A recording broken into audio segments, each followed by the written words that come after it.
Hi friends. तो मैं हूँ एक उत्तराखंड के लोकेशन में जहाँ पे ह्यूमिडिटी लेवल और टेम्परेचर ऐसा है कि बस मज़ा आ रहा है। अगर हम चाहते हैं कि यही टेम्परेचर दिल्ली की, नोएडा की जो गर्मी होती है उस पे अगर हम चाहिए तो हमें क्या करना चाहिए।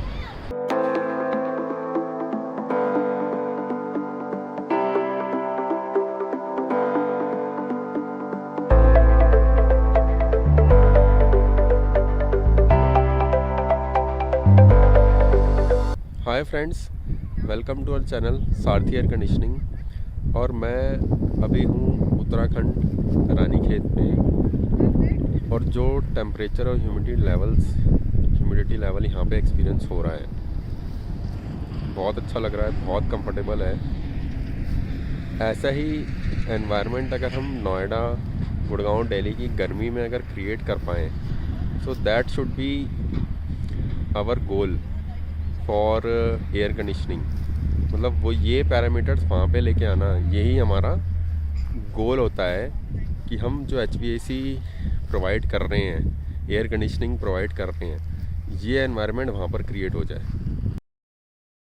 तो इस एनवायरनमेंट को दिल्ली की गर्मी में, नोएडा की गर्मी में अचीव करने के लिए हम HVAC एयर कंडीशनिंग इक्विपमेंट लगाते हैं।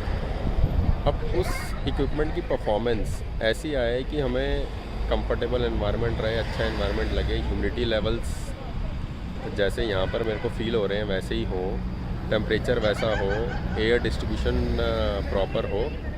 उसके लिए 4 चीज़ों की ज़रूरत है।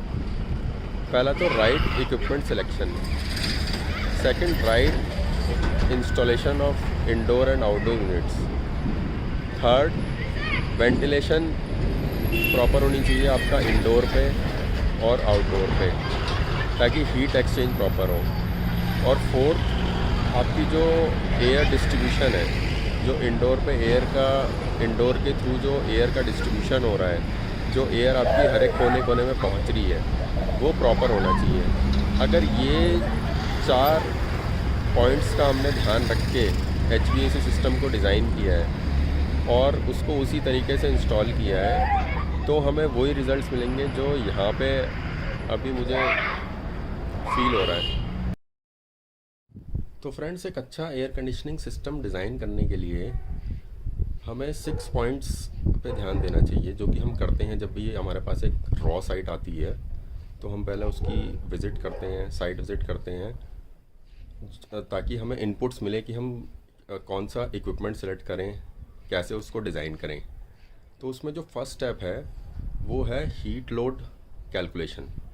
तो जब हम साइट को विज़िट करते हैं तो हम पहले ये देखते हैं कि वहाँ पे कितनी हीट जनरेट हो रही है, हमारी टनेज की रिक्वायरमेंट क्या है, हमें कितने टन का, 10 टन का चाहिए, 20 टन का चाहिए, या फिर 5 टन में काम हो जाएगा या 15 टन में काम हो जाएगा।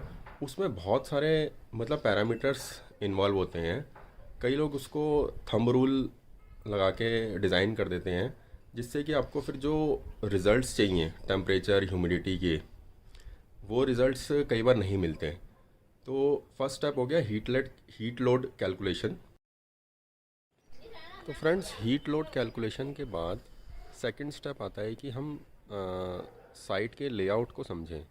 तो जब हम साइट को विज़िट करते हैं तो हम देखते हैं कि वहाँ पे मतलब क्या लेआउट है, कैबिन्स हैं, हॉल है, उसकी डायमेंशन क्या है, वहाँ पे फॉल सीलिंग की हाइट क्या है। इससे हमारी 2 चीज़ें कवर होती हैं। एक तो हमारा एयर डिस्ट्रीब्यूशन हमें कैसे प्लान करना है, वहाँ पे इक्विपमेंट कौन सा सिलेक्ट करना है। जैसे कि फॉर एग्ज़ाम्पल अगर लंबी साइट है, जैसे मान लीजिए 10 फुट बाय 50 फुट की, तो है तो मतलब 500 स्क्वायर फीट, लेकिन हम उसमें एक कोने में अगर स्प्लिट AC लगा देंगे तो वो एयर का डिस्ट्रीब्यूशन प्रॉपर नहीं होगा। तो इस टाइप का जो हमें एनालिसिस हैं वो साइट विज़िट के बाद पता चलता है। और सेकंड चीज़ है site constraints.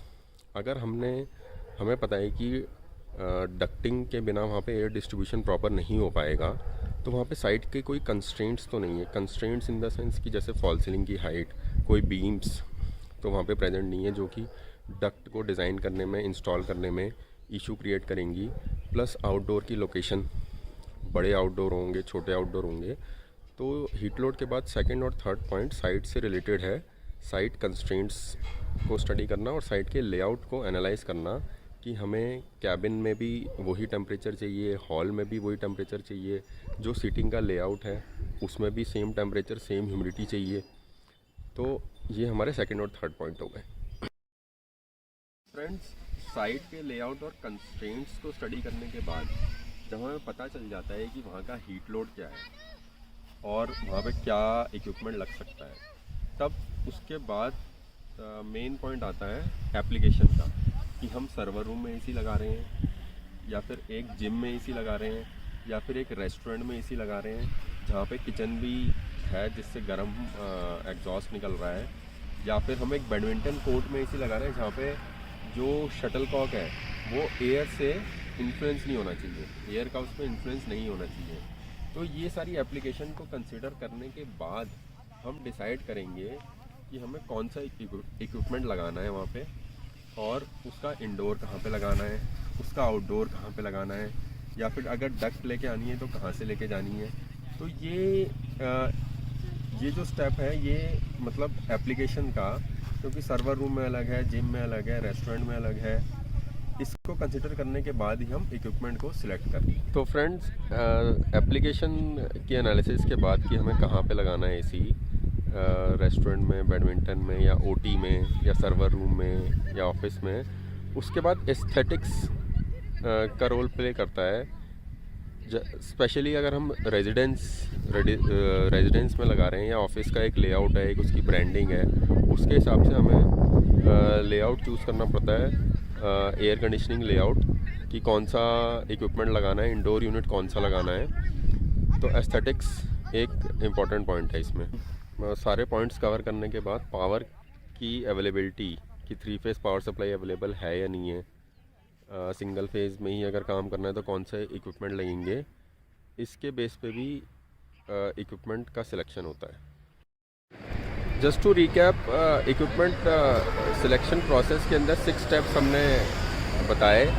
First is site visit में जो होती है हीट लोड से शुरू होके साइट कंस्ट्रेंट, साइट लेआउट को, और फिर उसके बाद आपका एप्लीकेशन कि कहाँ पे एसी लगना है, उसके बाद आपका एस्थेटिक्स, और लास्ट में आपका पावर की रिक्वायरमेंट वहाँ पर कैसी है। तो ये सारे पॉइंट्स हैं, अगर हम कंसिडर करेंगे तो हमारा जो HVAC सिस्टम डिज़ाइन होगा वो वही परफॉर्मेंस देगा जो मुझे यहाँ पे उत्तराखंड में नैनीताल में फ़ील हो रहा है। थैंक्स।